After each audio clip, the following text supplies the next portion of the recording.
Promessa feita, promessa que será cumprida no fechamento de mercado de hoje, nesse encontro que a gente faz da família CNN aqui no Brasil, CNN Brasil e CNN Money. Ontem eu e Fernando Nakagawa conversamos aqui sobre o que aconteceu na economia no ano passado. Hoje, Fernando Nakagawa, nós vamos falar, promessa sua aqui, forçada pela amiga, tenho que assumir. Hoje vamos falar do que esperar para 2026. Boa noite, bem-vindo. Boa noite, Thaís. Ontem falamos das boas notícias. Hoje, olhando para frente, talvez o tom não seja o mesmo. Por quê? Porque há muitas dúvidas sobre os próximos meses na economia brasileira e muito disso passa por outubro, quando acontecem as eleições presidenciais, Thaís. A gente separou primeiro a expectativa do mercado financeiro sobre como devem ser os próximos meses. Eu separei aqui a expectativa para 4 indicadores. Aqui do meu ladinho tem a inflação. A barrinha amarela é a expectativa para 2025, já que o ano ainda não tem os dados todos concluídos, por isso ainda é uma projeção. E a barrinha vermelha é a projeção para 26. Tudo isso na pesquisa Focus. A projeção para inflação melhora do ano passado para este. Cai de 4,32 para 4,05. Aqui é uma boa notícia. Teremos menos inflação no ano de 2026. Mas as boas notícias, infelizmente, terminam por aí, Thaís. Porque a projeção para o crescimento da economia cai de 2,26 para 1,80. O Brasil vai crescer menos em 2026. E pior, nas contas públicas, a expectativa de déficit nominal. O que é isso? O governo arrecadou os impostos, aquele montão de imposto, paga aquele montão de contas, obrigações, paga juros da dívida. Quanto sobra? Em 2025, vai sobrar negativo, usando o saldo, o limite da conta, 8,43% do PIB. Este ano, 2026, aumenta este rombo para 8,61% do PIB.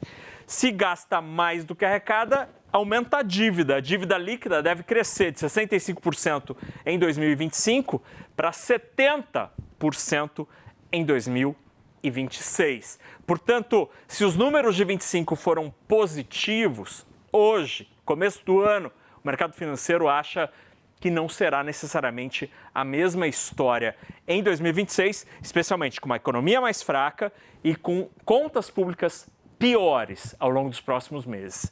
Na próxima tela a gente separou, Thaís, 3 grandes riscos, 3 grandes tendências que devem ser observadas na economia ao longo dos próximos meses.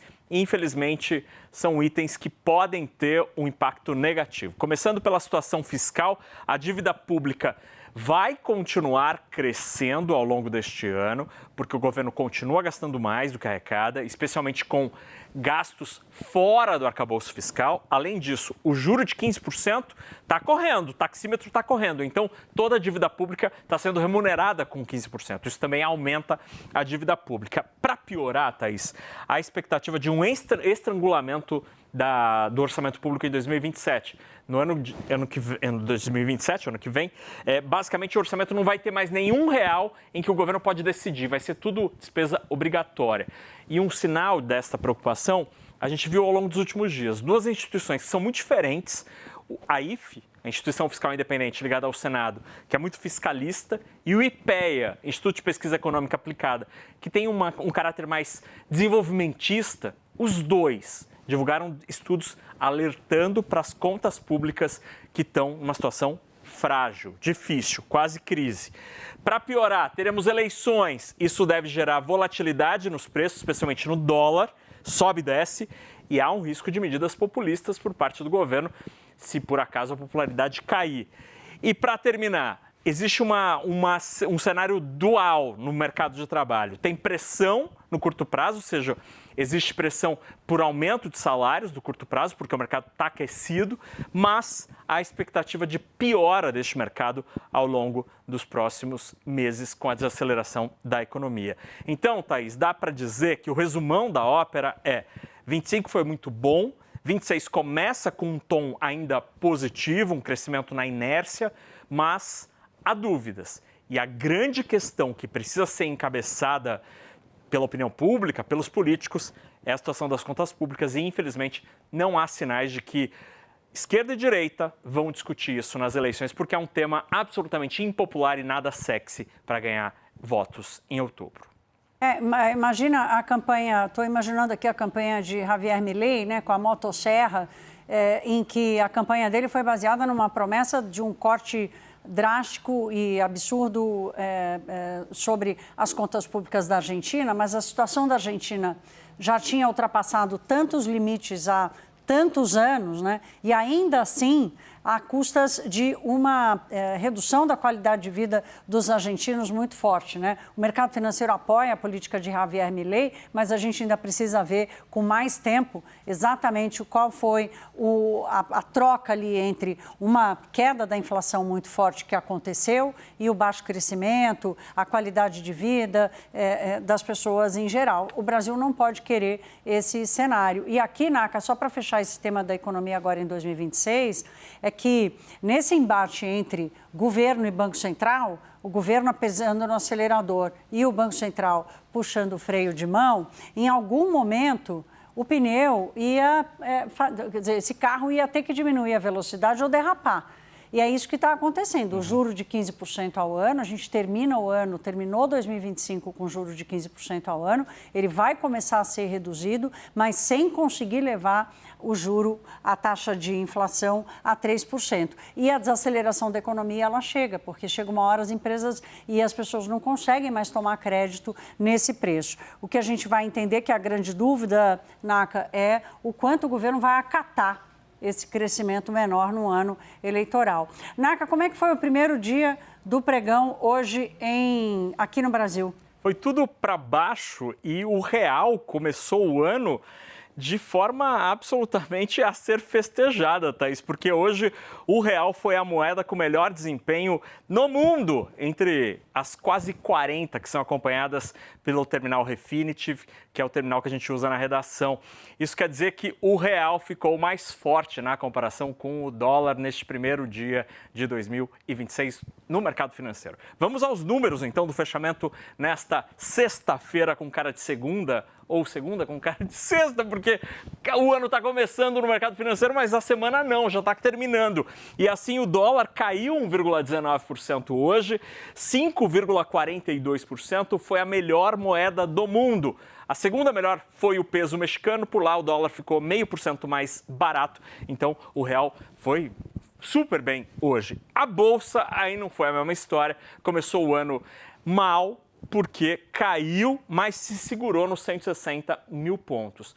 Um setor que chamou atenção hoje na Bolsa, Thaís, foram os frigoríficos. Na próxima tela a gente tem 3 das principais ações do setor de frigorífico, começando por Minerva, que caiu 6,77%, grande exportador, Marfrig caindo 1,70% e JBS 2,58%, o BDR. Por quê? Porque a China, durante o feriado, anunciou medidas para conter a importação de carne bovina e estabeleceu cotas. O Brasil tem a maior cota, 41% do que a China importar. Nos próximos 3 anos, incluindo este, será do Brasil, mas isso estabelece um teto para as nossas exportações. Portanto, o Brasil vai ser prejudicado nessa história, porque a leitura e a reclamação dos produtores, dos pecuaristas chineses é que tem muita carne importada naquele mercado e o preço está caindo, por isso Pequim reagiu e aí o impacto foi sentido aqui no centro de São Paulo, na Bolsa de São Paulo, onde as ações desse setor caíram em bloco, Thaís. Aqui no Hora H a gente recebeu o Marcos Bianchi, do INSPER, um dos maiores especialistas em agronegócio do Brasil, bastante preocupado, achando que o governo tem que batalhar por reduzir por aumentar as cotas, né? Ou reduzir as tarifas, ou aumentar as cotas, enfim, tentar fazer um mix, porque pode passar de 70% ou chegar a 70% essas cotas que passarem, as exportações que passarem das cotas. Agora, tem uma situação peculiar na China, que a China está vivendo sob deflação, com um crescimento caindo. Então, a taxa de juros lá está muito baixa, né? E uma economia em deflação, ela tende a crescer menos. A gente viu isso acontecer acontecer por décadas no Japão, né? O efeito, a japonização da economia chinesa é o que tem alertado agora. Ao impor essas tarifas na carne, provavelmente vão aumentar os juros da carne na China. Então, faz a inflação subir um pouquinho. Agora, tem outra medida que os chineses estão tomando, que também vão fazer os preços subir, né, Naka? Mas essa é bem específica. É muito específica e interessantíssima. A partir de agora, os preservativos, as camisinhas e todos os demais métodos anticoncepcionais, por exemplo, a pílula anticoncepcional, vão passar a pagar mais imposto na China. Eram itens isentos e que passarão a ter uma alíquota de quase 20%. A razão desta decisão, Thaís, é absolutamente curiosa. Pequim está muito preocupada com a quantidade de crianças que existe na China. Há poucas crianças. Depois de décadas da política do filho único, o que aconteceu? A política acabou do filho único, mas as famílias não mudaram o que planejam para o seu futuro e continuam tendo apenas um filho. E agora é uma preocupação na economia. Por isso, estão taxando camisinha e pílula anticoncepcional para tentar fazer com que chineses tenham mais filhos. A gente separou aqui os números da taxa de fertilidade das mulheres chinesas. Essa linha vermelha, olha que interessante, Thaís. No final da década de 60, cada mãe chinesa tinha 6 filhos, na média. Passou a ser um grande tema de debate no mundo inteiro, mas na China especialmente, porque a preocupação era de um planeta superpovoado, onde poderia faltar comida. E aí, por isso, foram adotadas medidas em vários países, em todo o planeta, para reduzir a taxa de natalidade. Na China, eles foram mais radicais, adotaram a política do filho único. E isso derrubou a taxa do patamar de 6 para um número próximo de 2, mas que de fato cai para o patamar de um filho ou um filho e um pouquinho, para depois da década de 90. Agora, já nos anos 2000, essa política é interrompida, mas não adiantou, porque olha como este gráfico vai, a linha vermelha, continua caindo aqui nos últimos anos. E agora, cada mulher chinesa tem, na média, um filho quando é mãe. Não adiantou ter mudado a política e é contra isso que Pequim quer tentar reverter. A linha verde desse gráfico mostra o Brasil. A gente também sofre deste mesmo fenômeno. Atualmente, cada mãe brasileira tem 1,6 filho e no mundo o índice mais recente de 2023 indica 2,2 filhos, são dados do Banco Mundial. Os chineses querem aumentar a produção de filhos. Thaís Herédia. Olha, o Rafael Serra, que é o editor-chefe do Hora H, bastidores aqui para vocês, já está aqui no meu ouvido. Se segura, não quer deixar eu fazer piada, Fernando Nakagawa. Não vou fazer, vou ser uma pessoa muito séria.